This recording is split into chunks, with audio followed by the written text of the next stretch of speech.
dying. Well, in all fairness, he was very dedicated to his art. He took that seriously. So, I mean, he was willing to put his life literally on the line a couple of times. Yeah. And some of the things he pulled off. The thumbtacks. Oh man, the kendo sticks. Mm-hmm. Bring back the kendo sticks. Bring back Steve Blackman. Yeah, right. Anyways, that was quite a tangent. Who do you have for your number 3? My number 3 is actually still going to come from the same sport. He's already done it, and it's going to be Rob Gronkowski. He's too much of a party boy. Like, his personality, I feel, would fit very well in the WWE if given the opportunity. He would have been a better Adam Rose. Yeah, I guess that would be a safe. Have him come out with the party bus and all that. Yeah, like he just seems like somebody that would be the lovable idiot, but he's a monster. But then what happens when he turns heel? Well, that's fine. It's supposed to be planned that way. That's how things happen in this business. That's how things happen in this business. Yeah. So my number 3. Sorry, my number 3 was John Morrison. Your number 3 is Rob Gronkowski. Heck yeah. So now we're getting to number 2. I chose someone who's not technically a wrestler at number 2. Mm-hmm. Eric Bischoff. Eric Bischoff was the reason that the greatest era in WWE ever happened. And of course, we're talking about the Attitude Era. He was the creative mastermind that took the paycheck of Ted Turner and turned it into WCW, the biggest rival WWE has ever seen. And doing that, he really pushed the envelope. That's where, if you're looking at the best part of WWE, they stole from WCW. Getting rid of names for, wrestlers like the Gobbledygooker and letting them use their real names. Mm-hmm. Like, or at least realistic names. Right. Like, we all know Hulk Hogan's name isn't Hulk Hogan. Right, but it gave more of a personal feel to it. But letting Diesel use his name Kevin Nash and Razor Ramon using Scott Hall really, set the wrestling world on fire and allowed WCW to compete because you were seeing real people who it felt like really hated each other. Yeah, well, it also was appealing to the wrestlers themselves. They could make a name for themselves. It wouldn't be known as their stage name. They'd be known as their regular name if you saw them out somewhere. Yeah. So it was not only helping WCW, but it was helping the athlete themselves make their own brand. Yeah, of course. And this only led the WWE to follow suit. Yeah, follow suit. They completely ripped off the NWO and created DX, Degeneration X. That was abundantly clear. But DX was better than the NWO.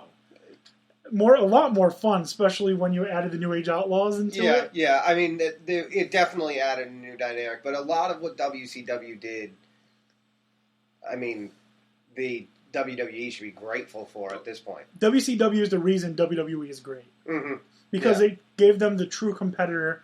And that's why a lot of people are, disheartened, disenfranchised by WWE. They don't have a real competitor. And that might be part of the problem. Ring of Honor isn't a viable threat. Yeah, you get, great wrestlers coming through Ring of Honor, but they don't have the money, they don't have the production to do all of that. TNA is the closest, but, they just keep making bad business decisions. There's not a full-on competitor. There's no one that's pushing WWE to need to be greater.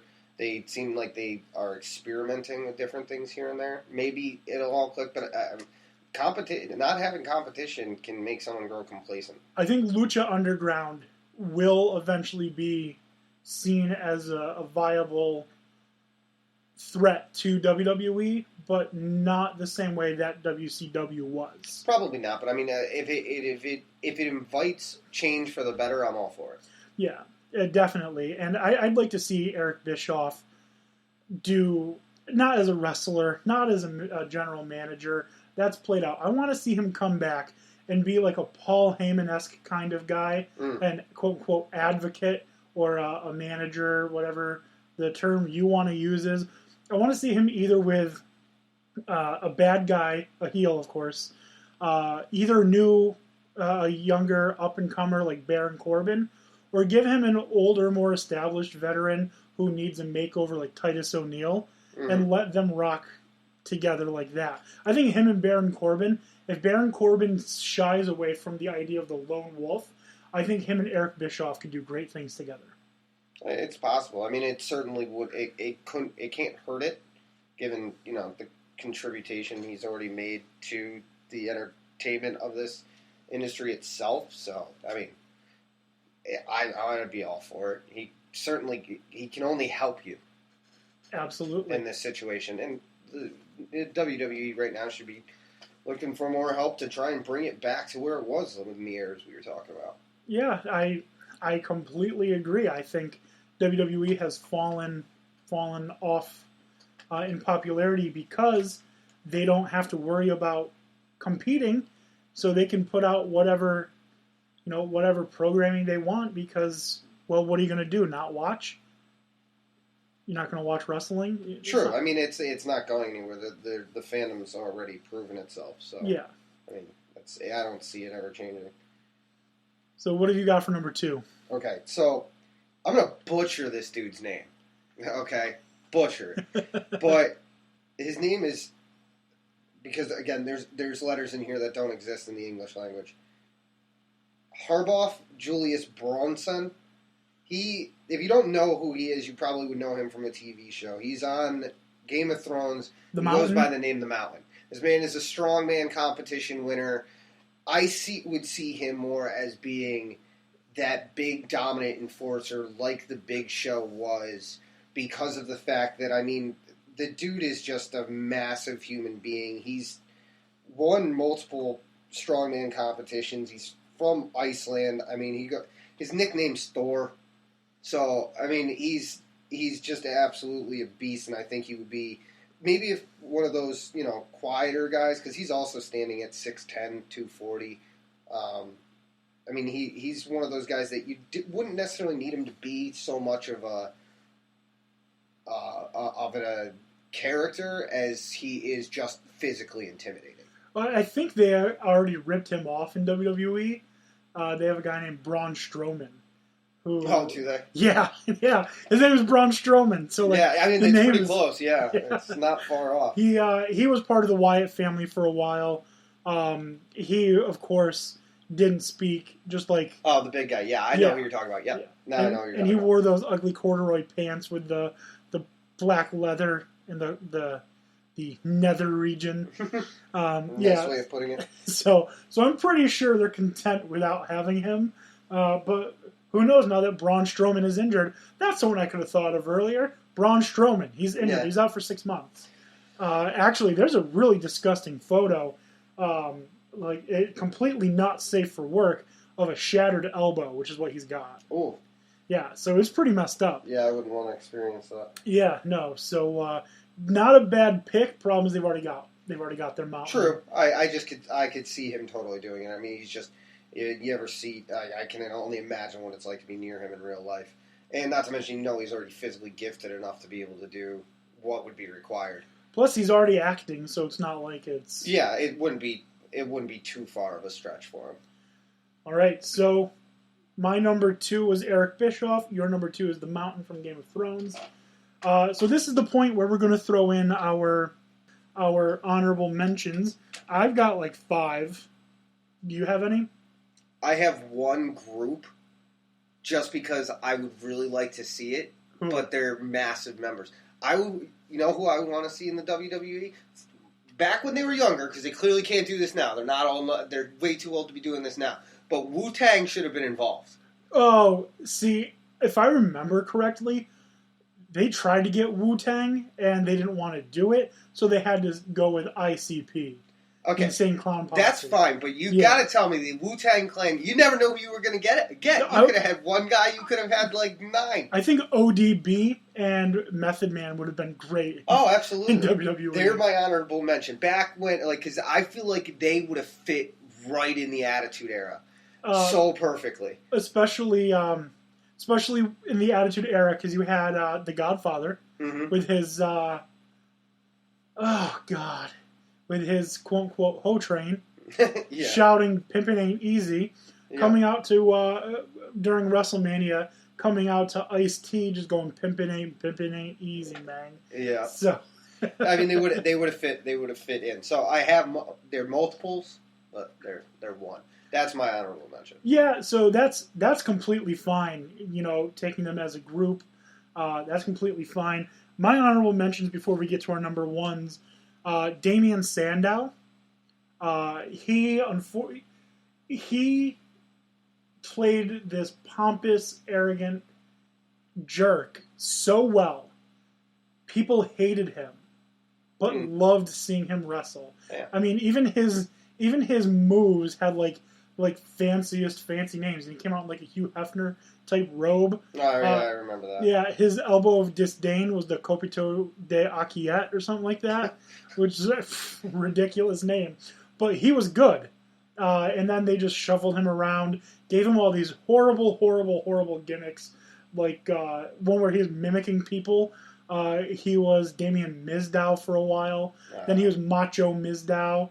It was just the most ridiculous. That's a shame. Yeah. Sometimes the WWE has a problem of horrible ideas. Shooting their talent in the foot.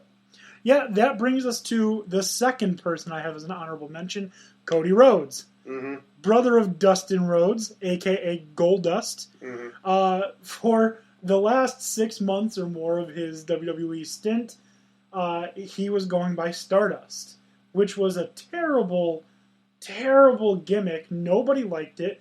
And at every event that he was at, they would chant, "We want Cody." Mm-hmm. So, yeah, and that's another shameful WWE thinking that they... I don't know. They have to be outthinking themselves at certain times. I feel like I either want Vince Russo to come back to writing, or I want to do it. Well, I mean, they've got to. I think they have to do something. When you hear fans react like that, you got to at some point realize that you're effing up. Yeah, absolutely. The next guy I have is Wade Barrett, who has recently departed WWE. I don't want him to come back as League of Nations Wade Barrett or as Bad News Barrett, which were some of the dumbest things I remember. Mm-hmm. I want him to come back as the leader of Nexus, back when Nexus was just this insanely good group that, Wade Barrett at the time of Nexus was seen as a legitimate threat to John Cena. He was John Cena's equal, and they had some great matches. But, again, with the stupid gimmicks, you got him coming out, "I'm afraid I've got some bad news." That was stupid. That was just dumb. And then League of Nations was a poorly thought out, let's throw an Irishman, a Brit, a Mexican, and a Bulgarian together, call them League of Nations, and then let them get their ass kicked every, night. Yeah, again, it's got to be outthinking themselves, just not trying too hard in certain aspects and not going with what's proving to be good. I think that was an issue of them trying to dip into the well that they shouldn't have. Because I think League of Nations was supposed to be a play on the Nation of Domination. Mm-hmm. Probably. Yeah, which, all sorts of race issues we're not going to get into. But had, some of the best stars. The Rock, Farouk, Mark Henry. I'm not going to say this guy was a star, but he was entertaining. D'Lo Brown. Yeah. So, yeah, no, I mean, it was a half-assed attempt. Yeah, it was terrible. So bring back Nexus Wade Barrett. You can even give him NXT guys to be Nexus. I don't care if you rip that off completely and try it again. But bring him back with relevancy. They let him win King of the Ring and then screwed it all up. Well, it seems to be a running trend right now. One step forward, two steps back.